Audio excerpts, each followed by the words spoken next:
Hey, what's up, everyone? It is. It's interesting what we are seeing playing out on the world stage right now. Now, something I find interesting is how Putin decided to go ahead and make himself president for life, basically. Putin decided to go ahead and make himself president of Russia, and his whole cabinet resigned just months ago. His whole government just resigned months ago. And what happened now, they're wanting to try to bring democracy into various countries. Pompeo went on a trip, and as you know, Jared Kushner has been signing and talking, and he's been a lot of the efforts behind the operation. Besides President Trump himself, besides this administration themselves, you have a lot of good people, speakers, and individuals out there working hard. Besides the president himself and the vice president, you have Mike Pompeo and Kayleigh McEnany. You have Jared Kushner going over there quite often now. I don't know what to think of Jared Kushner. I'm watching very, very carefully because of his ongoing efforts and how many years he has been working on Middle Eastern and world peace. So I'm watching that very closely and very carefully.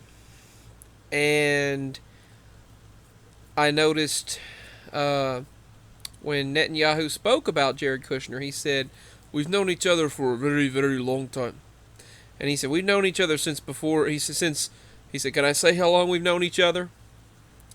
And he went, "Never mind. Okay, never mind. We've known each other a long time." Now that was kind of mysterious, mysterious implication, really, kind of implying how long had he known him? How long had Jared Kushner known Benjamin Netanyahu? But let's get back into this. Afghan government, Taliban began peace talks. The Afghan government and Taliban met today in Doha, Qatar for the start of peace talks. The historic negotiations aim to form a power-sharing government between the two parties and thereby ending more than 40 years of war. Together, creating bipartisan agreements there, so to speak, and ending a 40-year war. U.S. Secretary of State Mike Pompeo was on hand, saying the United States hopes for, quote, sustainable peace and an enduring partnership with Afghanistan. The fact that we could have an ongoing relationship with Afghanistan is really something else to witness. U.S. Secretary First, you have spoke at the opening ceremony in the Qatari capital, Doha.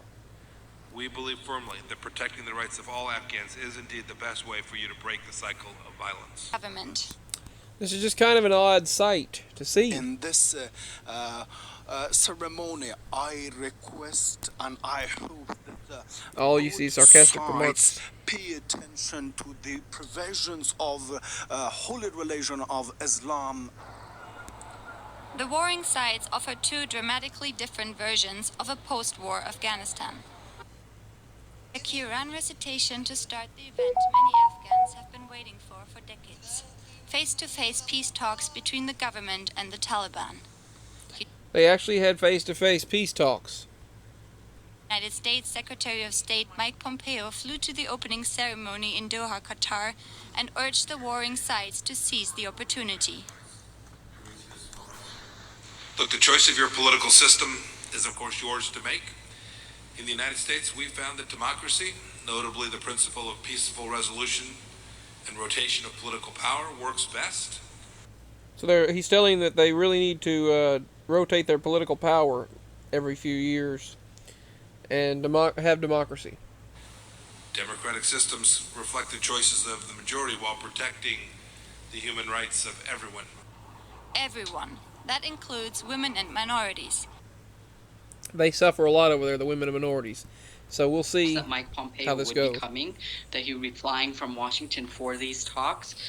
Meanwhile, what we see happening, we see a historic peace agreement right now between India and China, opening up their borders with each other and allowing international trade and relations.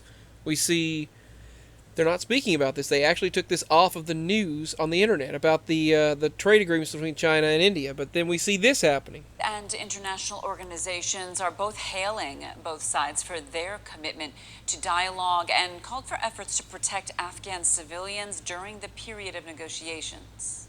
Negotiations must be Afghan-led, Afghan-owned. No external force. This is an Asian leader of China talking. Should exploit the process for their selfish interests. It is vital for all sides to provide more support and collaboration for Afghanistan's peace and reconciliation process. They're also getting in on the saying we need to let them be and let them negotiate their peace process. NATO stands ready to support these talks so that they succeed. Many challenges remain, but peace is now within grasp. The Afghan government and representatives of the Taliban have demonstrated their will to engage with each other, even on difficult and sensitive issues. I've been encouraged by the two ceasefires this year. As a negotiation, They actually announced a ceasefire in Afghanistan. commence, I urge the redoubling of efforts to protect civilians and to de-escalate the conflict in order to save lives and to create a conducive environment for the talks. Top stories right now. The Times of India. All eyes right now are on India-China commanders meeting. India and China are having a 5-point action plan to reduce LAC tension. If this isn't done right, if this is not done correctly, it could the India-China border dispute might actually soon spiral out of control. But they're trying to make peace for now in India and China. Meanwhile, it's crazy how they're trying to change Australia to a socialist nation. They're trying to change the United States to a socialist nation. Chaos is going rampant. And the rest of this world is seeing peace negotiations. So right now, apparently, for what we see, India and China brought peace for now. India and China now have peace with each other.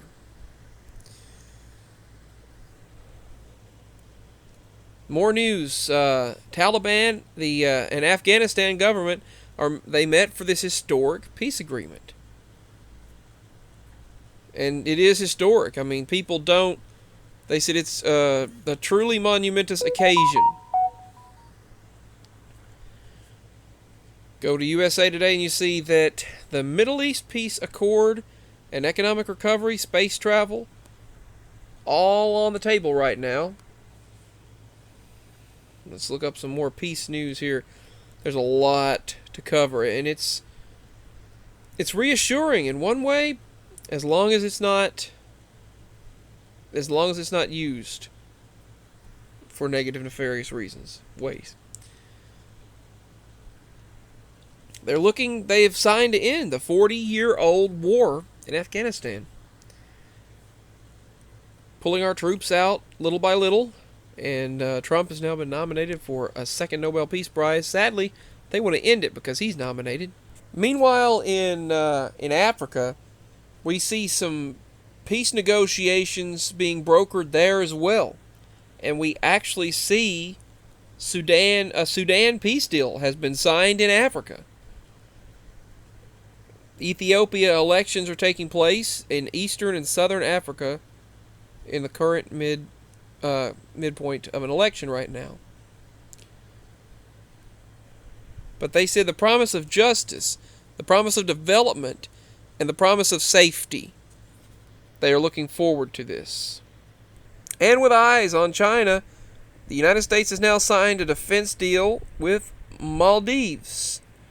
The U.S. has now just signed a framework for defense cooperation with the Maldives to deepen engagement and support maintaining peace and security in the strategic Indian Ocean. The Pentagon has announced tonight into Sunday morning as the Trump administration looks for strengthening allies in the Indo-Pacific to counter China's growth presence in the region. So they're working to counter China's growth and military power in that region. So we're working with India, and we're working in this area right now. We're working in the India area, and the framework sets forth both countries. So the United States has signed a peace agreement with India, which we were already in peace with India, but they signed an accord to strengthen our militaries together. Intent to deepen engagement and cooperation in supporting and maintaining peace and security in the Indian Ocean. And this marks an important step forward in the Difference Partnership, the Pentagon said. End quote. So this Indo-Pacific is a biogeographic region of the Earth's seas in the Indian Ocean and the Western Central Pacific Ocean. They said that what they're doing is to combat pirates, violent extremism, terrorism, illicit trade, and any type of thing amidst this COVID-19 pandemic, and they're looking to create more humanitarian relief in the area. The Pentagon is open to dialogue right now in the Indian Ocean with India. So we signed a defense deal with India, the Maldives. On the White House page, President Trump's vision for peace between nations and dignity for all involved. Peace to prosperity. The White House signs the Peace to Prosperity Act and the Abraham Accord on August 13th. Now, the reason why he was nominated a second time is he actually created a Serbia-Kosovo peace deal, a peace accord between Serbia and Kosovo. So there's a lot going on to keep up with. Signing out.